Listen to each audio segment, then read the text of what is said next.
Hola, hola, ¿cómo están todas? Estoy muy emocionada de estar aquí con ustedes y muy sorprendida. Gracias, Bárbara. Pero esta es una plática que yo moría de ganas de venir a escuchar y ahora muero de ganas de venir a participar, porque la mujer a la que voy a presentar no solo para mí debe ser considerada un héroe nacional, sino es un tesoro porque gracias a ella hemos aprendido muchísimo sobre la vida de las personas trans en México, sobre las violencias que viven y sobre lo que necesitamos como país y como personas para ser más conscientes y más amorosas y más abiertas a entender que somos en realidad personas muy privilegiadas y necesitamos crear comunidad para sostener, proteger y enaltecer las vidas trans. Con eso, quiero invitar a mi hermosa Kenia, que tengo el honor de considerarla mi amiga, pero además de considerarla un ejemplo de una mujer extraordinaria, luchona, que no claudica, que inspira y que está aquí para darnos algo mucho más importante que solo una lucha feroz que ella tiene, sino también un legado que es la felicidad en un mundo tan complejo y complicado con el que vivimos. Entonces, Kenia Cuevas, por favor, toma el escenario. Un aplauso enorme. ¿Cómo están? Ay, bebé. Ya me andan noqueando. ¿Cómo están? Buenas tardes a todos, todas y todes. Pues yo muy feliz de estar aquí contigo, Ere.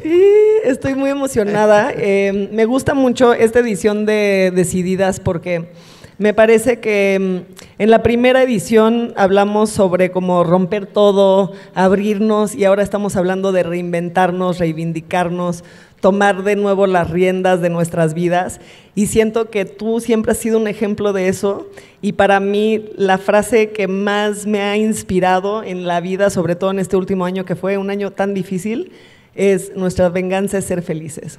Ante un sistema que nos quiere de rodillas, que nos quiere doliendo, sufriendo, necesitando, nuestra venganza es ser felices. Y por eso quiero saber de dónde surge esta luz, Kenia.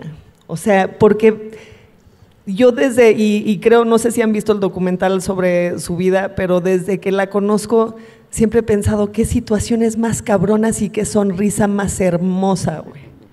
Entonces, ¿de dónde surge esta luz entre tanta dificultad? Bueno, pues antes que nada creo que eso ha sido un aprendizaje que tuve cuando estuve privada de mi libertad. Yo estuve injustamente 11 años en la penitenciaría de Santa Marta, Catitla, y en ese lugar conocí un proceso sobre el perdón.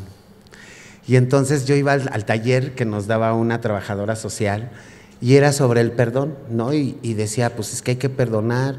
Aprendimos sobre las violencias, los niveles de violencia, cuántas violencias hay. Y entonces un día nos pone a hacer un ejercicio de perdonar a un agresor que hayamos tenido en la vida. Y yo decía, ¿y cómo voy a perdonar a mis agresores si ni siquiera los tengo enfrente, ¿no? Y entonces ya entre toda esta discusión que tenía interna, un día le dije, oiga, pero ¿cómo? Yo quiero perdonar a mi mamá, pero mi mamá es migrante en Estados Unidos y yo estoy presa aquí. Y me dice, es que no es necesario que la tengas frente, sino con el puro corazón y el pensamiento la puedes perdonar. Y entonces empecé a decidir hacer el proceso, y no nomás perdoné a mi madre, sino perdoné a un sistema, a las autoridades, a las personas que me violaron en la cárcel, en la calle, la que me puso a trabajar a los 9 años en el trabajo sexual, la primer mujer trans que me acercó una droga a los 9 años. Entonces empecé a perdonar a todas las personas que yo me sentí violentada. Y después de este proceso que duró meses y que fue una constante ir en contra de mis valores y de mis pensamientos, y lo logré, y al final llegué con mi terapeuta y le dije, ya perdoné a todos y me siento flotando, ¿no? Y se me quedó viendo y me dice, ¿estás segura que ya perdonaste a todos? Le digo, sí, ya perdoné hasta a Dios, porque también le menté su madre a Dios muchas veces cuando vivía en la calle, ¿no? Y entonces me decía, ¿estás segura? Le digo, sí. Y me decía, pues ahora viene lo más difícil, pedir perdón. Pero yo no he hecho nada. Yo no le echo daño a otras personas. Me dice, pues piénsalo, reflexiónalo y después vienes. Y me puse a pensar y me di cuenta que sí llegué a dañar a personas inconscientemente o por mi identidad o expresarme como yo quisiera. Y entonces me acuerdo que al primer círculo que le pedí perdón fue a la sociedad y a mi familia por no ser el macho que esperaban, ¿no? Y entonces después de esto fui sanando, me fui liberando y fui entendiendo que el resentimiento, el coraje, el odio y todo lo que pudiera sentir mi corazón negativo, la única persona que se dañaba era yo. Así que desde ese momento decidí ser feliz. ¿Y cómo venía esa felicidad? No enojándome, no resintiéndome, no frustrándome, amando a mi ser humano, ¿no? Al que esté al lado mío, amando a esa persona, ¿no? Y me di cuenta que era la felicidad. Y la felicidad no es tener el mejor puesto pues de trabajo, o el mejor carro, o la ropa de marca, o andar en los mejores lugares, ¿no? Sino la felicidad es que sepas que hiciste lo correcto y que llegues a tu casa y te sientas en paz contigo misma. Y esa emoción y esa sensación la empecé a sentir desde entonces. Entonces desde ahí viene la fuerza. Y mi frase, que la formulé cuando recién mataron a Paola, que ahora mi mayor venganza iba a ser feliz, porque en este sistema social siempre nos quieren ver reprimidas, en la oscuridad, en lo nocturno, en donde no nos veamos, en donde no podamos ser felices, ¿no? Entonces una forma de demostrarle al sistema que sí podíamos es que nos vieran felices. Y para ello fui construyendo toda una organización civil que fue creando mi propia reparación del daño, porque quien conoce mi historia de vida, pues a mí me tocó presenciar el transfeminicidio de Paola Buenrostro, que es el primer transfeminicidio reconocido en el país. Y entonces cuando me toca vivir este escenario, ¿no? Esto que me tocó vivir tan fuerte, pues cambió toda mi vida, ¿no? Cambió todo mi sentido de la vida, toda mi forma de pensar. Y entonces yo decía, desde el día 1, el Estado nunca me va a reparar. El Estado nunca va a poder comprender la impotencia que sentí ese día que enterré a Paola. Nunca lo va a sentir. Entonces yo fui formando mi propia organización, mis propios albergues, empecé a crear programas de atención integral a las mujeres trans desde la educación, empezarlas a empoderar, llenar de herramientas para que así ellas mismas se fueran formando y haciendo esa misma defensoría de sus propios derechos humanos. Entonces, en un acto de satisfacción y no repetición, este lugar me está ayudando a resguardar a mujeres y que no se expongan todos los días de su vida en el trabajo sexual, que es en el lugar donde más asesinan a las mujeres trans, y México está colocado en el segundo lugar después de Brasil en asesinatos hacia esta comunidad, y entonces donde más nos asesinan es en el trabajo sexual, y un acto reparatorio es rescatar a esas mujeres y que conozcan una gama de oportunidades y no la única que pensábamos que teníamos, que era el trabajo sexual. Wow, me encanta. Gracias. El perdón como una herramienta de liberación que te llevó a crear una comunidad donde esa venganza de ser felices es contagiosa. Yo he tenido la oportunidad de estar en varias ocasiones con las compañeras de la Casa de las Muñecas Tiresias y ha sido de las experiencias más lindas, más acogedoras que he tenido en mi vida, y por eso creo que la verdad te mereces todo, un aplauso, una calle con su nombre, todo. Gracias. Pero a ver, algo que yo soy una persona que siempre ha batallado con la felicidad como concepto. Entonces yo nada más quiero entender un poquito más, para ti, ¿qué es la felicidad? O sea, estuviste en la política aquí en este país, hiciste así, sentiste cómo se mueve este país detrás, todos los días estás en la calle viendo a cómo estas mujeres están siendo violentadas por el sistema y la sociedad. ¿Qué es la felicidad en eso? O sea, ya sé de dónde salió, pero lo que quiero saber es qué son esos momentos para ti. Pues es una emoción de tranquilidad, de no frustración, ¿no? O sea, yo creo que a mí mi momento de felicidad es llegar en las noches a mi casa, mi lugar seguro, en donde reflexiono todo lo que hice y sé que todo lo que hice fue para construir un mejor país. a pesar de que sé que esa acción no va a cambiar este mundo, sé que está construyendo un cambio. Y eso para mí me genera tranquilidad.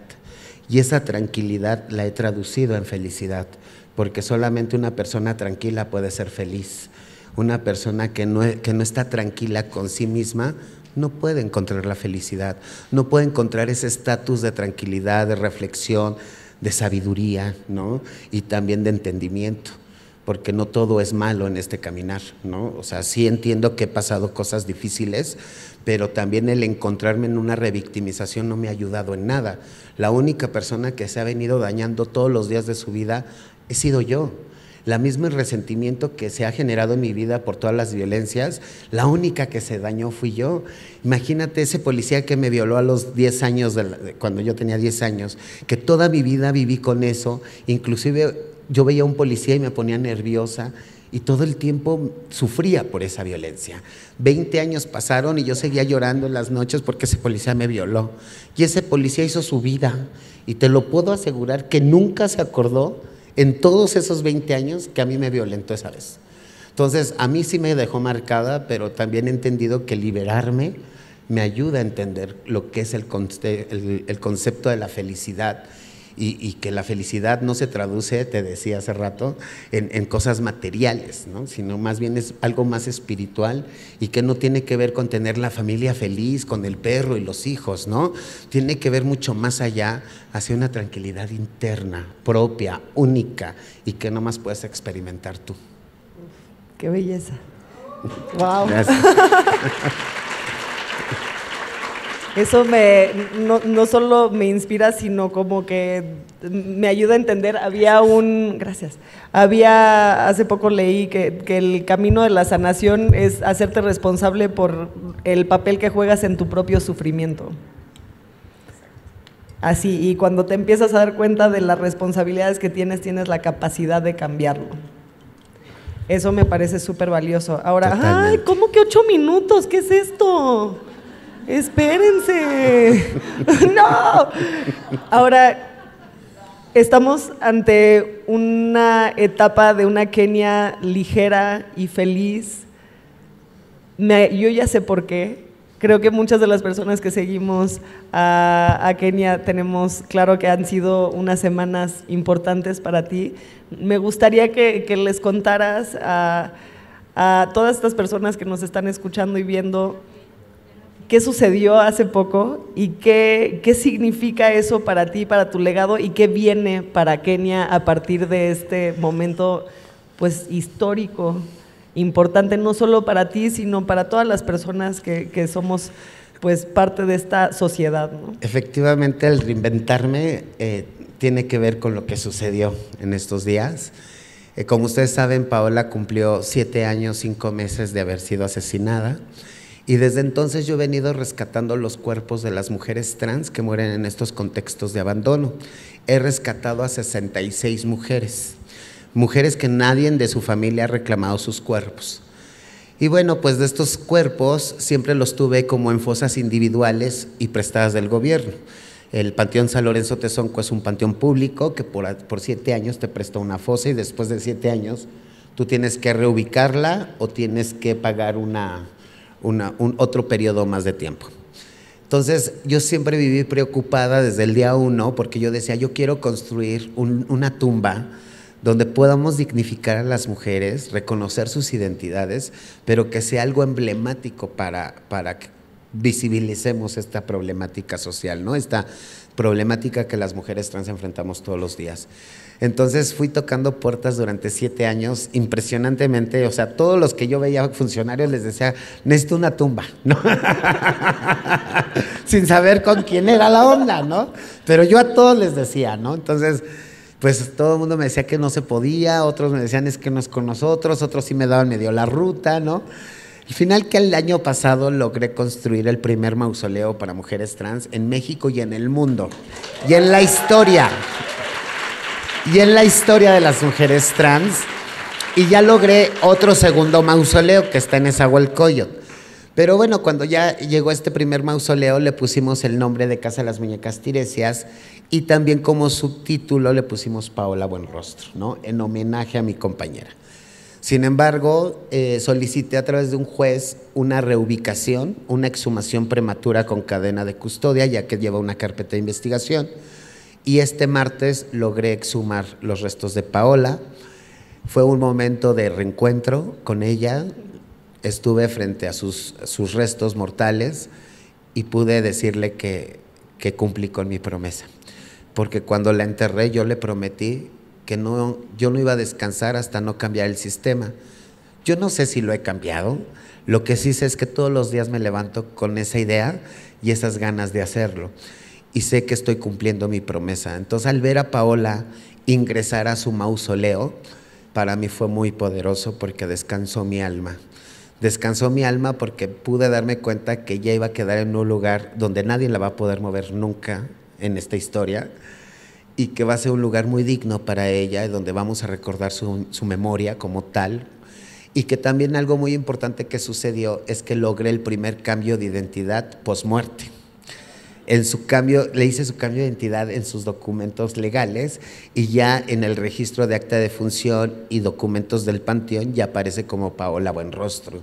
Entonces también para mí fue muy poderoso el que, a pesar de tantos años de haber sido o que le hayan arrebatado la vida, logré realizar un cambio de identidad y reconocer su identidad después de tantos años de muerte. Entonces, para mí fue el cierre de un ciclo, y ahora darme la oportunidad, porque también esto me pasmó durante 8 años casi, en una lucha constante sin saber cuándo iba a terminar. Pero hoy sé que con el inicio del ingreso de Paola a este mausoleo, estamos abriendo las puertas a esta remembranza de las mujeres trans, con dignidad, con respeto, porque eso fue lo que se vivió el martes. Entonces, para mí fue un momento de tranquilidad. Les comentaba ahorita tras bambalinas que ese día llegué, se me bajó la presión, me descargué totalmente y me quedé dormida día y medio. Y eso tiene que ver por todo el trabajo que realicé en búsqueda de justicia, en búsqueda de estos espacios durante 8 años sin descanso, y al ver aterrizado y materializado lo que yo luché durante tantos años, fue el descargue, ¿no? Entonces, hoy me siento liberada, siento que cerré un ciclo y siento que es momento de reinventarme y empezarme a preocupar un poquito más en mí, porque eso sí lo dejé un poquito a la derecha en lo que estaba buscando justicia, ¿no? Entonces, tuve en este transcurso de estos años tuve complicaciones de salud que también ya están siendo atendidas. Estoy atendiendo mi salud mental, que también creo que es importante y que por primera vez la estoy atendiendo, ¿no? Y creo que es vital ahorita. Y también poder rescatar mi proyecto de vida que dejé pasmado el día que mataron a Paola. Entonces, para mí es momento de reinventarme, de salir adelante, de empezarme a construir, a deconstruir también, porque no ha sido fácil. No soy la misma Kenia de hace 8 años a esta Kenia que ahora ven. Hace 8 años no sabía leer ni escribir. Si tú me decías este es rojo y yo veía negro, te tenía que creer porque no sabía, pero ahora ya sé, ¿no? Ahora ya no es tan fácil que me engañen o que me digan que esto no es posible, cuando yo ya aprendí cuáles son los procedimientos legislativos, de leyes, de códigos, de reglamentos, de protocolos, qué función tiene cada una de las instituciones públicas. Entonces ya no es tan fácil, y también me he ido profesionalizando en temas LGBT, principalmente con mujeres trans. Ahora, pues en todo el país doy conferencias en universidades preparatorias, secundarias, hablando sobre esta perspectiva de género, la identidad, expresión u orientaciones, en el cual también a través de las definiciones vamos entendiendo por qué una mujer trans puede ser una mujer lesbiana, o un hombre trans puede ser un hombre gay, porque no entendíamos las definiciones, ¿no? Y cada una de estas definiciones, como la identidad, la orientación y nuestro sexo, tienen un rol muy específico en nuestras vidas, que siempre desde la heteronorma hemos relacionado todo con nuestros genitales, pues por eso está mal. Pero cuando cada función tiene su rol, podemos autoidentificarnos, y es por eso que una mujer desde su identidad puede ser una mujer, aunque biológicamente pueda ser un hombre, hace su transición, pero en su orientación, que son sus gustos, puede sentir atracción hacia otra mujer, y ahí es donde se convierte en una mujer trans lesbiana. Amo. Yo Siempre he visto a Kenia como una gran luz, pero ahora te lo juro que te veo flotando, etérea. ¿Cómo decíamos, Caro? ¿Cómo era? Iluminada y eterna. Creo que es un honor escucharte y también ahorita dijiste, no sé si estoy cambiando el sistema, y yo me quedé pensando, pues no, o sea, ¿cómo que no? Te lo decimos nosotras. ¿Cambió el sistema o no cambió el sistema? Digo, yo a lo mejor así lo pienso. Sé que sí voy en el camino y sé que estoy haciendo lo correcto, pero tú sabes que el sistema es un monstruo. Claro. ¿No? Pero claro, sí vamos avanzando. Y digo, a lo mejor es un poco soberbia de mi parte decir que no, pero aunque no lo creas, tanto ha sido mi lucha que no me doy tiempo de saborear mis logros. Porque ahorita me pueden reconocer en Forbes y saliendo de Forbes ya tengo una entrevista, o ya tengo un foro, o ya tengo un caso. Entonces toda esa emoción ahí se quedó. Entonces todos mis logros nunca los disfruté durante estos 8 años, precisamente por toda la carga de trabajo, y sentía que si no trabajaba, entonces no se hacía nada. Entonces ahora en mi reinventada sé que tengo que disfrutar lo que ya logré, lo que he hecho en todo el país, y que también me lo tengo que poner como crédito, porque también he sido así de, esto es una lucha de todas, ¿no? Sí. Pero yo he sido la punta de la lanza, yo abrí la voz, ¿no?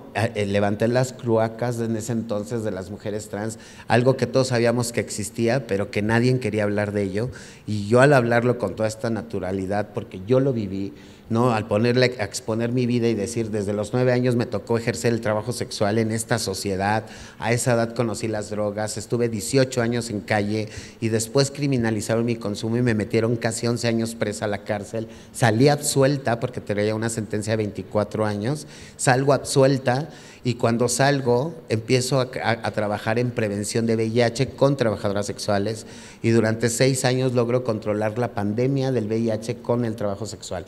Y después me toca presenciar el asesinato de mi compañera, y es cuando por primera vez alzo la voz, y en ese momento decidí regalarle mi vida al activismo, porque también esa es una decisión de vida que yo decidí tomar y que la he tomado con toda la responsabilidad del mundo, con toda la dignidad, y representando a todas mis hermanas que ya no tienen voz en este planeta.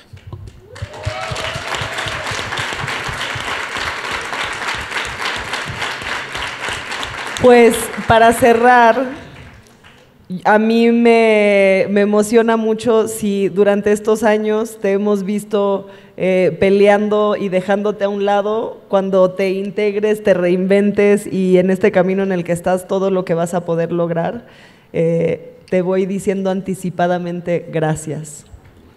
Gracias por el trabajo que hacen en la Casa de las Muñecas Tiresias, por conseguir y crear un espacio seguro para las mujeres trans en este país tan complicado.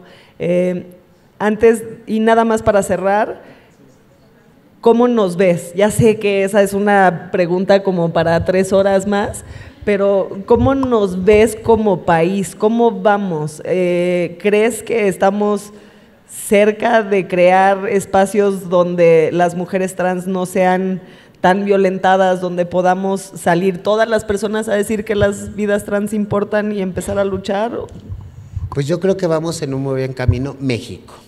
Centroamérica los últimos días ha demostrado hacer un retroceso en derechos humanos, y eso sí me preocupa, ¿no? Porque puede ser un reflejo que México pueda retomar.